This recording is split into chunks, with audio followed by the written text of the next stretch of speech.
जय हिंद दोस्तों। बीमे की स्टडी चैनल में आपका स्वागत है। हम आपको प्रतिशत के क्वेश्चन करा रहे हैं। 30 तक क्वेश्चन करा रुके हैं और राम सिंह यादव की बुक के इंपॉर्टेंट क्वेश्चन हम लेके चल रहे हैं आर्मी के लिए, और अच्छे क्वेश्चन है। Army clerk, army GD.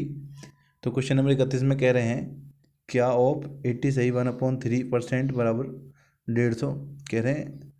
यदि यहाँ एक्स मान लें, एक्स का 8 सही 1/3% बराबर 150, तो किस तरह करते हैं। देखो एक्स मान के चलते हैं, यहाँ कुछ भी मान लेते हैं। एक्स गुणा आपका हो गया 8 × 24 और 1 25, यानी 25/3, और परसेंट को हटाने के लिए 1/100 और कर लेंगे, और बराबर हो गया आपका 150। तो हमने सीधा काट लेना है 25 से। 25 छिक्का 150, तो x बराबर आगे हो गए, नीचे हो गए 300, 100 और 3 छिंग 1800, यानी आपका आंसर कितना आ गया। x की वैल्यू आ गई आपकी 1800। फिर से एक बार बताते हैं। तो हमने क्या के स्थान पर x रख लिया, गुणा 8 × 24 और 1 25, यानी 25/3 कर लिया। परसेंट के लिए 1/100 भी कर लिया, और बराबर है 150। हमने 25 से काटा, 25 छिक्का 150, और यहाँ इसकी गुणा करी, फिर 100 और 300 की सीधी मल्टीप्लाई 6 में कर दी, तो आपका हो गया 300 छिक्का 1800। तो आपका आंसर 1800 आ गया। विकल्प देख लेते कौन सा सही है। तो आपका विकल्प बी बिल्कुल सही है। नेक्स्ट क्वेश्चन की तरफ चलते हैं। तो नेक्स्ट क्वेश्चन है आपका। नेक्स्ट क्वेश्चन में कह रहे हैं एक संख्या 27 सही 1/2% कम करने पर 87 हो जाती है, वह संख्या है। तो देखो 27 सही 1/2% का मतलब है, हम इसे यहीं कर लेते हैं। यहाँ आपका हो गया 27 दूनी 54 1 55, 55/2%, यानी 200। 55/200 परसेंट के लिए 100 ले लिया हमने, तो इसे काट लेंगे 5 से। तो 500 काटने के बाद यह आ जाएगा 11/40, यानी एक संख्या जिसका 11/40 कम कर दिया जाए तो 87 हो जाती है। तो देखो 11/40, यानी एक्स कर लें या 1 माइनस कर लें, एक्स माइनस 11/40, एक्स कम कर लेते हैं तो 87 प्राप्त होता है। तो आपका हो जाएगा 40, 40 में है गुणा करें, 40 से कम 40, और इसमें से 11 चले गए, तो आपके बच्चे 29, यानी 29x/40, और बराबर हो गया आपका 87। तो 29 से 87 3 बार कट गया, तो x बराबर हो गया 4 × 12, यानी 120। तो आपकी x की वैल्यू आ गई 120।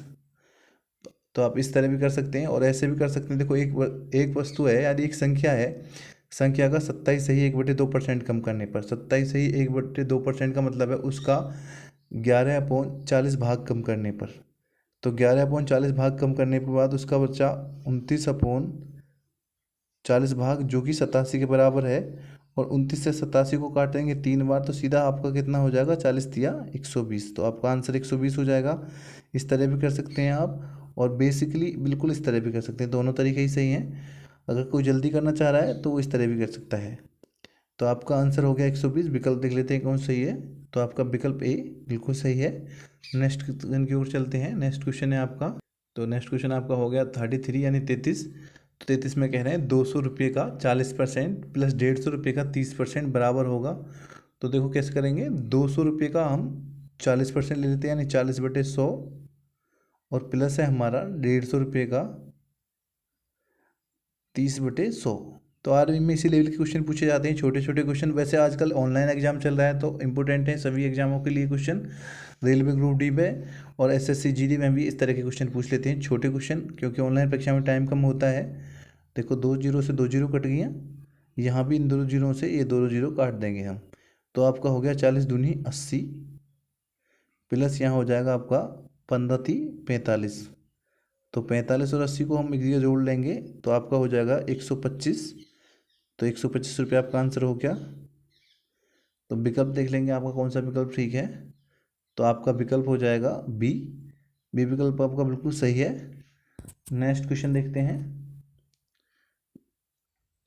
तो क्वेश्चन नंबर आपका नेक्स्ट 34 है। 34वें क्वेश्चन में कह रहे हैं यदि एक व्यक्ति सेवानिवृत्त, यानी एक व्यक्ति रिटायर हो जाता है, होने के पश्चात प्रति माह उसे 950 रुपये पेंशन प्राप्त होती है। तो 9,500 रुपये में उसे पेंशन मिलती है जब वो सेवारत था, यानी जब वो ड्यूटी पर कार्यरत था तो उसका वेतन था, उसके वेतन का 40% है। जो उसका उस टाइम का वेतन था उसका ये 40% है। तो सेवानिवृत्त होने से पहले उसकी मासिक वेतन कितना था। यानी अब जो 950 हैं, 950 उस टाइम के वेतन के 40% के बराबर हैं। यानी उस टाइम का जो भी वेतन है उसके 40% के बराबर है ये।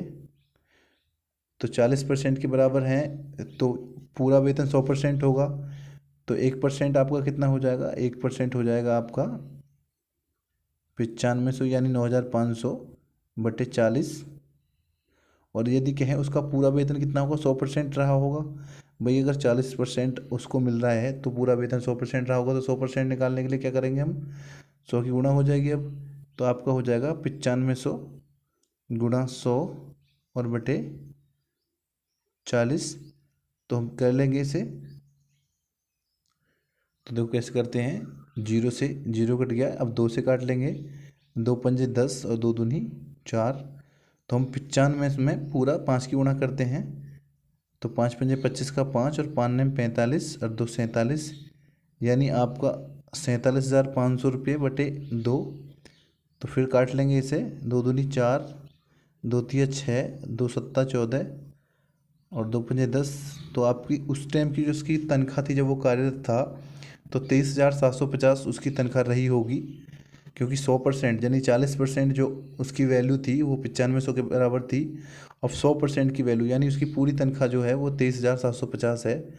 तो 100% यानी मासिक मासिक वेतन जब वो कार्यरत था, कार्यरत पर था, तो कार्यरत था उस टाइम उसका मासिक वेतन रहा 23,750। आपका आंसर हो गया। विकल्प देख लेते हैं कौन सही है। तो आपका विकल्प बी बिल्कुल सही है। नेक्स्ट क्वेश्चन देखते हैं। तो 23,750 यहाँ लिखते हैं। आपका 23,750 ये उसकी वेतन रहा होगा कार्यरत होने पे। तो ये आपका आंसर हो गया। मासिक वेतन कार्यरत होने पे यही रहा है। तो ये आपका विकल्प में है, विकल्प बी बिल्कुल सही है। तो अब नेक्स्ट क्वेश्चन देखते हैं। हम थोड़ा नीचे लिख चुके हैं इसलिए मिस्टेक हो गया, कोई नहीं, हमने लिख दिया है ऊपर 23,750 उसका वेतन रहा होगा। तो अब नेक्स्ट क्वेश्चन देखते हैं। तो देखो क्वेश्चन नंबर 35 अच्छा क्वेश्चन है। कह रहे हैं किसी संख्या में उस संख्या का 40% घटा देने पर 30 प्राप्त होता है, तो वह संख्या क्या है। तो देखो कोई भी चीज़ 100% होती है, यानी वो कोई संख्या होगी वो 100% रही होगी। और 100% में से आप 40 घटा देंगे, 40% घटा देने पर तो 60% बचा। तो किसी संख्या में उसका 40% घटा देने पर तो संख्या अब कितनी रह गई, यानी 60% बची। 40% घटने पर 60% बची संख्या, मान लो x है। तो x की वैल्यू 60% रहने पर उसकी वैल्यू 30 हो जाती है। तो x गुणा 60/100 तो बराबर हो गया 30। रिपीट कर लेते हैं। देखो संख्या में से उसका 40% घटाया, कोई भी संख्या 100 होती है, 40% घटाने के बाद 60 बच जाता है, संख्या का 60% रह गया। तो हमने 60% लिया है, x गुणा 60/100 बराबर 30, क्योंकि कह रहे हैं देने पर 30 प्राप्त होता है। तो काट लेंगे इसे हम। देखो यहाँ 0 से 0 कट गया और सीधा 6 से कट गया, ये 6 पंजे 30। तो सीधा 10 की गुणा, अब यहाँ पे 10 रह गया, 10 की गुणा 5 में होगी तो 10 पंजे 50, यानी x की वैल्यू आपकी 50 आ गई। तो आपका आंसर हो गया 50। तो विकल्प देख लेते हैं कौन सही है। तो आपका विकल्प बी बिल्कुल सही है। तो दोस्तों अगर हमारी वीडियो आपको पसंद आई हो तो हमारा चैनल लाइक और सब्सक्राइब करें और रेड बटन पर क्लिक करें। धन्यवाद दोस्तों।